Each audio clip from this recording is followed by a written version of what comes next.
Assalamualaikum listeners, and welcome to the Tech Clinic. Today, the 31st of March, 2013. Let's welcome Brother Ghufran Shah into the show as well. Assalamualaikum. Wa alaikum assalam, and let's welcome Brother Yasar Tanveer and a surprise mystery guest in the studio. I'm so blessed to be in the presence of Brother, who will remain nameless, yes, of course, but a long time. I've not seen him in a long time, but good to see you, Brother. Good to see you. He is the ultimate geek in the back office geek. Good to see the back office geek. Yes, it's good to see him out in the light. Yes. How are you doing, Yasar? Alhamdulillah, fine. And how are you? Alhamdulillah, we've got a tight schedule today, tight ship, so we've got to, inshallah, finish on time. Inshallah. With all the hundreds of questions we've been having lately. A lot we've done offline, but we'll show a summary of them in this particular show. Inshallah. Inshallah ta'ala. Okay, going towards the news set of questions which we first got, and the first question we've got is that I have a question for my son. Can we record a game in HD quality direct from PS3 console with what we have, a HDMI wire, HD camera, HD TV and a DVD player? Okay, I think we had a similar question to this before. Someone wanted to record what they were seeing on PS3. You could do it the old school way, which is just getting a nice position facing the camera in front of the screen, but I don't think that's what the question is asking. You can do it by a PC. There's a number of ways of doing this actually. You'll probably need to get some specific hardware for your PC. The challenge you'll have is because when you output the HDMI from a PS3, the actual signal is actually copy protected. Okay. So you can't take a normal recording device and record that because of what's called the high definition copy protection on that HDMI signal. Right. So not all recording devices can decode that signal. There are some devices you can get which take a composite input, so not true HD, not 1080p, but it depends if you're going to be uploading this on YouTube. It'll still be pretty high quality. Yeah. So you could take the output from the PS3 into your PC that's equipped with a video card or a special video capture card, more appropriately, takes composite inputs, which could record that. Or you could there's a device you can get online from a company called Hauppauge, Hauppauge, the Hauppauge. It's a HD PVR2 gaming recording device. So here you can use that to capture full 1080p signal and upload it on YouTube. So it's a little black box which can be used to record that particular signal. I'm just curious why they want to do this. It'd be good to know, wouldn't it? Yeah. They can email us in, tech@readydawn.com. Maybe even call us in. Or maybe call us in, yeah. Let's have a call. I'm feeling a call today. Someone's going to call, inshallah. I'm feeling it. Can you feel someone's thinking about it? If you're thinking about calling, just call. Just say Assalamu alaikum. If you don't have a question, just say Islam. I don't want to get my hopes high. In fact, just call and put the phone down. Give us a blank call. Give us a blank call, yeah. Maybe our mystery guest can do that for us. A blank call. Okay, yeah, so you can do it with some extra devices, your specific video capture card. It's not too difficult. You just need to make sure you've got the right cables. And but if you want to go full 1080p, it's the Hauppauge device. It's a HD PVR2, Hauppauge.com. You can buy it online. I'm not a salesman for them, by the way. Okay. Definitely not. Definitely not an Apple salesman either. Right, let's move on towards the second question. I think someone has hacked into my computer, as icons seem to move around in different places than where I put them, and sometimes files are in different places to where I put them. Please give me a solution. What should I do? Okay, this is an interesting one. I don't think somebody's hacked their machine, because this behavior can happen sometimes depending on the settings on the desktop. So we don't have that much information about the operating system, whether it's Windows or Mac, but there are some features where if you change the display resolution on your screen, then that will rearrange all the icons if you've positioned them in particular locations. So there are settings which specify how the icons are arranged by list or by size or by date. So if you feel that your account's been compromised, or if you have a PC that many people use that PC, the members of the family or friends, then you might just want to change your password straight away. Change your password on your email, some of the websites you visit, your Facebook, your Hotmail, etc., and even on the machine as well. Now, files, if they're in different places, well, try a test. Create a file, a Word document or something, save it in a particular location, and remember the location. Restart your machine, or go away and come back. Just make sure the file is in the same location. If it's not, then just see who's got access to that particular machine. All right. So don't assume the worst. it's also worth installing the latest antivirus software. Maybe you've got some malware or some antivirus or some a virus that's affecting it. The fact that you can still log onto your machine and see your files and see your machine doesn't sound it's too serious. If it was a virus, you probably wouldn't be able to log in and things would be going crazy or crazier. Right, move on to the next question. How much would a replacement pen cost me for my Galaxy Note 2, and what is the proper name for it? Okay, so your Galaxy Note 2, your S-Pen, or your S Pen, or a stylus it's called, you don't have to buy an official Samsung one. You might be able to go into Shaw and buy an official Samsung one, and a quick search we've done on Google. You can get replacement pens from the usual stores, and they're not that expensive. They range between £5 and £15. Okay. So they're actually called stylus pens, and they're quite a few of these are Samsung Galaxy Note 2 compatible, which have got the same features as the original one. There's one even by Samsung as well, which is only about £15. The word is stylus, so you can probably get that from a local phone shop, usual places, or even look online. Just do a search for stylus or S-Pen, and you can find them online as well. That's the one, listeners, S-Pen. I knew you get it. Or you could do a wire transfer to us, and we'll be more than glad to purchase one for you, with no admin cost at all. Have you been sending those emails out?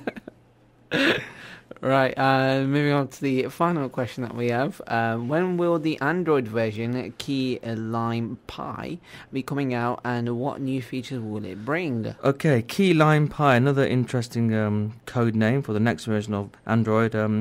Not that much information about it. So what we're seeing is that Key Lime Pie is the code name for Android version 5. Okay. It is the latest and greatest. Follows on from the 4.2 Jelly Bean, which hit devices last year. Yep. So what can we expect? Google has not really released any official information about what that's going to contain. So there's a few rumours and leaks or simply wishful thinking that we can point to. So one of the biggest rumours is relating to introduction of profiles. So when you sleep, your phone won't be syncing emails and fetching data from Twitter, so you could enable a profile which will be a sleep profile, or if you're sharing your phone with your wife or your brothers and sisters, you could have different profiles for them. And the profiling will also save battery life, because the profile can turn things off. There is an app on the iPhone called Battery Meter, which has profiles. So there's an indoor profile and an outdoor profile, right, and you can create new profiles. That kind of concept, which optimizes the usage of your phone.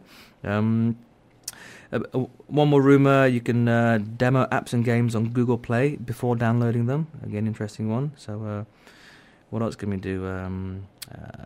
With Android, you can at the moment you can download something, and this is interesting, you can get a refund within 15 minutes. Have you seen that feature?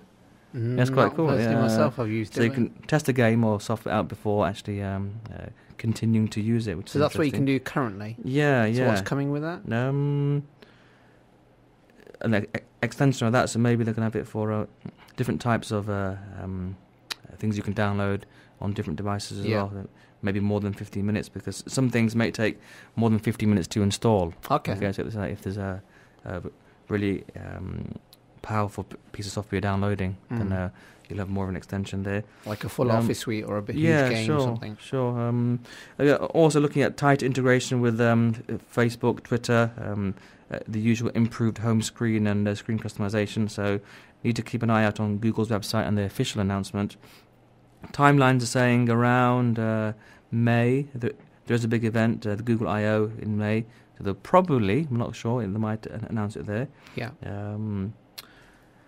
And which devices are we going to expect it on? And the biggest rumour here is that the Google-owned Motorola is working on a Motorola X and Motorola 10, which might have it on that device. So not heard anything from Samsung yet when they're going to support that. Maybe the S5 or the S6 or the S7. Or maybe the S4. Maybe the S10. Maybe they'll change that to release them, but maybe the next Samsung will be the S10. Or the Samsung X even, instead of the S5. Is the iPhone going to go in line with as well? No, we're speculating, yes. Just like BlackBerry and the Z10. It's all Z nowadays, isn't it? The Xperia Z and the Z, Yeah. So that's it with the Key Lime. So just watch out on as we get more information, we'll no doubt be transmitting it to the hundreds of millions of thousands of listeners. Yeah. I'm being a bit sarcastic today, aren't I? Well, it's not just listeners, are they? And there's viewers as well, I guess, through YouTube. Yeah. Theoretically speaking. We do get a lot of emails, and some of the questions we have, people don't want us to read them on air, so that's fair. Sure, G. Right, moving on to the segment bit. Now, this is entirely your bit, so you can do whatever you want with this. Yeah, segment. I think when we started this show, we were hoping that we'd get some people calling in and we could have a theme, a recurring theme, where the segment could reinforce the questions that people were asking us. So what I was thinking this morning was about programming for some bizarre reason, and programming languages in general. So different types of programming languages, and I would really hope we can have lots of our youth maybe attending classes, even at school or at evening clubs, learning a programming language. And if you're doing a computing-related course at school or university, chances are you will end up doing some kind of programming. For learning, you might be doing Pascal, which is a procedural programming language where you write things called procedures and functions to do things. So if you want to write a calculator, you might have a function to add two numbers together. You know, a function to subtract two numbers together. Okay. So the most common type of language for learning initially is a Pascal or BASIC or Fortran or COBOL.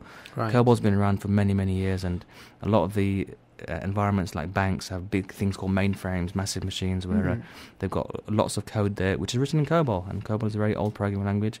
It's stood the test of time. Nowadays, people don't learn COBOL. They'll maybe learning Pascal. Even C is a popular one, the most popular in university. C is a very powerful language, and if there are any C programmers, we're more than happy to ask or answer questions. We're talking about programming languages. So, programming is like learning how to ride a bike. Once you can actually program in one language, it should be very easy to learn another language. So nowadays, for somebody looking in a career in IT or computing, programming is a really key fundamental skill. So languages like C, C++, Java, all really good things to learn. So if you can find yourself having a skill like that, it's a craft. So like we have a really good craftsmen who know how to make bathrooms and make wonderful wood artifacts. Yeah. Programming is just like that. The challenges with programming, you don't actually, you can't touch a program, you can't touch it, feel it, but it actually does things in the background. So I'm looking for good programmers so we can talk programming, and people out there doing assignments and everything, we're here to help you. Definitely. So programming is a good thing. So that's the my closing words. Learn how to program. Yeah. Anything else from you? Nothing else to cover from there, to be fair. I mean, maybe we can carry this on about programming. Maybe a lesson every week. You could start with the really basics and then carry on with that and see where we can take it. We could. The problem being, it's very difficult to talk about programming. You have to actually program. You've got to be in front of a computer and write out code. So it's going to be a difficult one to carry on. But hey, if people have questions, we can talk about code. We can talk about assignments. We can talk about anything technical. So let's get technical. Let's get technical. This is great.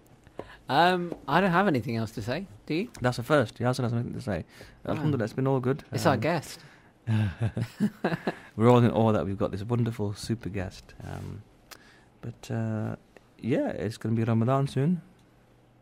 Not long to go. Yeah, very soon. Well, the clocks have gone forward now. So yeah, we're officially in British summertime, but it still feels like winter. Feels like winter, yeah. Freezing cold. I'd like to get Brother Usher's view on global colding, actually, because we're seeing extreme phenomena based on weather, aren't we? So it's getting really, really cold now. Extremely cold. Yeah, we had the coldest March since in 50 years or something, something silly like that. But, it's always a new record. I like the chaos though. I like the cold. You like the cold. Yeah. So, but that's all from the Tech Clinic from me. Thanks for your questions, and keep them rolling in. As always, you'll have the recording on YouTube. You've got your Facebook, and I don't know. Is the Muslim community a technical community? I was expecting there to be a few callers, so I'm a bit disappointed actually. But maybe people are listening. I'm sure they're listening. We need a few questions. But how technical are Muslims? Maybe we need to get someone who speaks Punjabi on here. Yeah. Maybe you could do a bit. Maybe we need to get Brother Asif on the show. Get Asif in there. Yeah. Tosa computer. Do some meepri in there, and then we're all sorted. Yes. कोई aunty है जो computer इस्तेमाल करना चाहती है या uncle, हम यहाँ हैं आपके क्वेश्चन को हम आंसर करेंगे इंशाल्लाह. बड़ी कोशिश करेंगे. Check you out. Check me out. My O-level Urdu, you get me. We're digressing now, so we've got 2 minutes to go. So The S4 is out. Apple's iPhone 5S is looking very probable around July. They're saying June time. July, yeah. And rumours are Apple are going to be. They filed the patent for a device with no buttons, and it's a curved screen, just like this Samsung screen, which was curved. That Samsung technology. Okay. So Apple have filed a patent. So the next device may be one without any buttons and a complete curve. It's like a bezel from the front and back.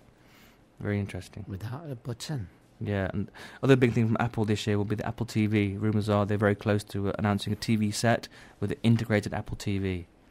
So like you've got a lot of the Samsung sets have the Samsung TV, and you've got all the apps, which are a bit clunky, but they work. But the Apple TV, that experience is going to be next level. Okay. Yes, there'll be no need to have an Apple TV box. It'll be an actual screen, the outer TV inbuilt with the Apple experience. Yeah. So rumours are it's going to be a big one.